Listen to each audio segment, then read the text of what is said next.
the autumn of 1961, a diver named Per Edvin Folting descended into the cold black water of Stockholm Harbor. He was looking for a ship, not a recently sunk ship, a ship that had been on the harbor floor for 333 years. He found it, in the lower decks, in the darkness, in water that had not moved since 1628. The divers found personal belongings exactly where their owners had left them. A leather boot, a wooden comb, a backgammon board, coins, clothing folded as if set aside for the morning. And in several of the crew quarters, still lying in their hammocks, the skeletons of the men who had gone down with the ship and never come out. These men had not drowned fighting. They had not drowned in a storm. They had not drowned because of bad luck or bad weather or an act of war. They had drowned because nobody stopped a ship that should never have sailed. The Vasa left Stockholm Harbor at 4 o'clock in the afternoon on August the 10th, 1628. It was the most powerful warship Sweden had ever built. The pride of a king, the product of 6 years of labor, and the symbol of an empire at the height of its power. It was under water by 4:20. Everyone on that ship knew something was wrong. Not one of them stopped it. This is the story of how that happens, and why it keeps happening, and why 400 years later, we still haven't figured out how to stop it. To understand the Vasa, you have to understand Sweden in 1628. Gustav II Adolf was 34 years old, and he had been at war almost continuously since he was 16. He had fought Denmark, he had fought Russia, he was fighting Poland. By 1630, he would be commanding the largest army on the continent. Sweden was not supposed to be powerful. It was a cold, sparsely populated country on the edge of the known world, a kingdom with more forest than cities, more ice than ambition. Gustav II Adolf made it into an empire through sheer military will, and the Vasa was his announcement to the rest of Europe that the announcement had arrived. The commission for the ship went to a Dutch master shipwright named Henrik Heibertson in 1625. The brief was simple and impossible: build the most powerful warship in the Baltic. Heibertson had built warships before. He knew what proportions a ship needed to survive in open water, how wide a hull had to be relative to its height to keep from rolling over. He knew all of this, and then the king changed the order. Halfway through construction, Gustav II Adolf received a report that the Danish king was commissioning a warship with 2 gun decks instead of 1. Gustav II Adolf wanted the same. He wanted more. He sent the order: add a 2nd gun deck to the Vasa. The keel was already laid. The hull was already framed. The proportions had already been set for a single-deck warship. Adding a 2nd gun deck meant adding 64 bronze cannons, each weighing over a ton, high up on a ship whose base had not been designed to carry them. Heibertson received the order. He built it anyway. The ship was 69 meters long and 18 meters tall at the main mast. The beam, the width of the hull, was 11.7 meters. For a ship that tall, carrying that much weight that high, naval architects today calculate the beam should have been closer to 14 meters. That gap, 2.3 meters of missing width, is where 300 men sailed into the harbor and did not come back. The Vasa did not fail without warning. That is the part of this story that does not get easier to hear the more you understand it. Before the ship ever left the dock, Admiral Fleming ordered a stability test. 30 men were told to run from one side of the upper deck to the other and back again, their combined weight shifting back and forth to simulate the rolling of the ship in rough water. They ran once, the ship moved. They ran a 2nd time. The ship moved more than it should have. After the 3rd run, Admiral Fleming stopped the test. The ship was heeling far beyond the acceptable limit. One more run, and there was a real possibility the Vasa would capsize right there in Stockholm Harbor, tied to the dock, in full view of the shipyard. The test was stopped. The results were noted. Nothing was changed. Admiral Fleming did not order alterations to the hull, did not tell the king what the test had found. He told no one. The new master shipwright, Hein Jacobsen, reportedly knew the ship sat too high in the water. The ballast loaded into the hull weighed 120 tons. Naval historians who have studied the wreck estimate that keeping the Vasa stable in open water would have required at least 150 tons more. The ballast bays were already full. There was nowhere to put more weight without redesigning the hull. So they launched it anyway. Nobody who knew said anything. Not because they did not understand what they knew, but because the man who had ordered the ship built was the King of Sweden. There is a thing that happens in the history of disasters. It is the point where the logic of the project overrides the logic of the problem. When Gustav II Adolf ordered the second gun deck, he was not making an engineering decision. He was making a political one. He was not thinking about metacentric height or ballast ratios. He was thinking about the Danish king's warship. He was thinking about what it meant to be seen to have less. The men who built the Vasa understood the engineering. They understood it precisely. The shipwright understood it. The riggers understood it. The sailors understood it well enough to feel it move under their feet in the stability test. But understanding a problem and having the authority to fix it are different things. Every person in the chain between the problem and the king was more afraid of delivering bad news upward than they were of the consequence of silence. The Vasa had 64 bronze cannons, 48 on the lower gun deck and 16 on the upper. Each cannon weighed between 800 kilograms and 1,200 kilograms. All of it sitting above the waterline. All of it above the ship's center of gravity. All of it pushing the tipping point higher with every cannon loaded. When the gun ports on the lower deck were opened, the openings sat just 1 meter and 10 centimeters above the waterline, in calm harbor water, with no wind, on a flat day. The ship had been inspected by the Lord High Admiral of Sweden 4 days before it sailed. He declared it ready. The morning of August the 10th was a celebration. Stockholm turned out to watch. Families lined the harbor walls. Dignitaries had gathered from across the city.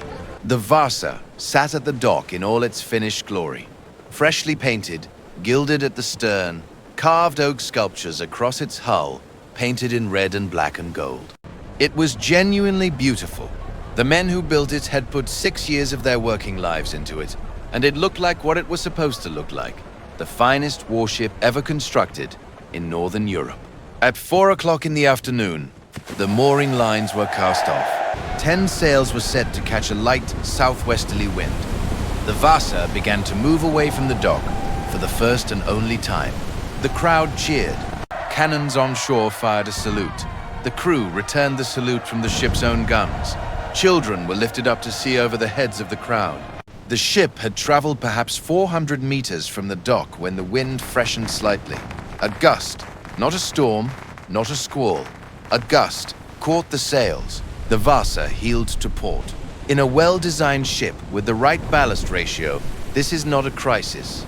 Ships heel in wind. They heel and then they right themselves. The Vasa did not recover. The lower gun ports, left open after the salute, were now angled toward the water. The harbor came in through the gun ports. Water at that angle, through 14 open ports, enters a ship the way a river enters a valley. The crew had no time. Some of them were on deck and jumped. Some of them were below deck and did not know what was happening until the water reached them. The Vasa sank in 32 meters of water, approximately 1,300 meters from where it had been built, in full view of the city of Stockholm. The entire sequence, from the gust of wind to the ship disappearing beneath the surface, took less than 3 minutes. Estimates of the dead range from 30 to 50. Several were found still inside the ship when it was raised 333 years later. The Council of the Swedish Realm opened its inquiry into the sinking of the Vasa within days of the disaster. The proceedings were formal and thorough, and ultimately produced nothing. No one was convicted. No one was punished. Not one person in the entire chain of command, from the shipwright who built it, to the admiral who ran the stability test, to the officials who approved its departure, was held responsible. Each witness was asked the same core question. Whose fault was this? The captain said he had given all the correct orders, and the men had followed them. He had done his duty. He pointed to the wind. The master gunner said the gun ports had been opened on standing orders, and he had simply followed procedure. He pointed to the captain. The helmsman said the ship had been wrongly built. Any helmsman in the world would have lost that ship in that wind, given those dimensions. He pointed to the shipwrights. The widow of Henrik Heibertson appeared before the inquiry. She said her late husband had built what he had been ordered to build.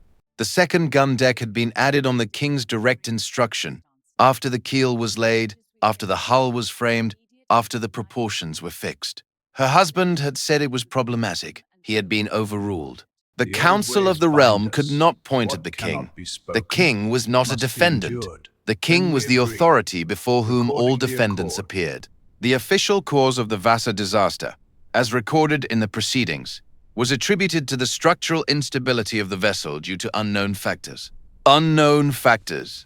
The ship that had failed its own stability test before it ever left the dock sank due to unknown factors. The inquiry closed. The king ordered a new warship built. Anders Franzen was a Swedish engineer who had spent much of his adult life convinced that the Vasa was still on the floor of Stockholm Harbor, more or less intact. His reasoning was specific. The Baltic Sea has unusually low salinity. Fed by so many rivers, it is barely salt water at all. That low salinity is hostile to the shipworm, the organism that destroys wooden wrecks in warmer oceans within decades. He began searching in the 1950s, dragging a homemade coring device across the harbor floor from a small boat. On August the 4th, 1956, 328 years after the sinking, his device came up with a plug of black oak. The Vasa was where he had said it would be. On April the 24th, 1961, the Vasa broke the surface of Stockholm Harbor for the first time since 1628. The oak was blackened but solid. The carvings were still there. The cannons were still in their mounts. The structure of the hull was sound enough that the ship was floated into a dry dock under its own buoyancy. When the archaeologists went inside, they found 5,000 objects. Sails still folded, rigging coiled, the ship's compass, the ship's bell, the personal belongings of the crew, spoons and combs and shoes and coins, and the small private things men carry when they go to sea and expect to return from it. They found the skeletons of 15 individuals inside the ship, some near the gun ports, possibly trying to escape, some in the lower decks, where escape would have been nearly impossible once the water came in. Several were found where they had apparently been when the ship went over, in their bunks, in their hammocks, in their off-duty hours on a warm afternoon in August. The bones were studied by forensic scientists. One was a young man, likely a teenager, who had suffered a badly healed broken arm in childhood. One showed evidence of severe arthritis in both hands. He had spent years doing heavy manual work before he ever set foot on the Vasa.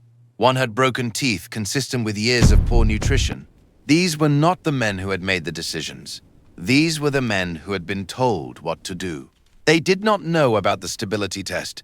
They did not know what every person above them in the chain of command already understood. They knew only that the ship was moving, and then they knew nothing at all. The Vasa sits today in a climate-controlled museum on the island of Djurgården in Stockholm. It is the only fully intact 17th century warship on Earth. More than 35 million people have walked past it since the museum opened in 1990. It is magnificent.